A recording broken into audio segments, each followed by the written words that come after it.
Panskura local ট্রেনে বিপত্তি। পাঁশকুড়া থেকে হাওড়ার দিকে যাচ্ছিল একটি নতুন লোকাল ট্রেন। একটি ইঞ্জিন এই ট্রেনটিকে টেনে নিয়ে যাচ্ছিল। পাঁশকুড়া স্টেশন থেকে 200 মিটার দূরেই রেলের লাইন থেকে নেমে যায় চাকা।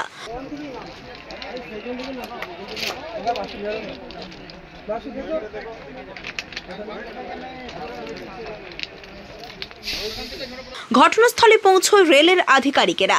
তবে ট্রেনটি ফাঁকা অবস্থায় থাকায় কোনো হতাহতের মতো ঘটনা ঘটেনি। আপাতত আপ লাইনের গাড়ি চলাচল বন্ধ রয়েছে। মানে পাঁশকুড়াতে লোকাল ট্রেন পাত ছেড়ে নিচে নেমে গেছে। নিচে নেমে যাওয়ার জন্য কোনো গাড়ি আসছেও না, যাচ্ছেও না। আমরা বিকাল 4টা থেকে বসে আছি, কিন্তু এখনো কোনো গাড়ি পাচ্ছি না। কিভাবে বাড়ি ফিরবো সেটাই ভাবছি। বাড়ি খড়গপুর। এখানে কোন স্টেশনে আছে?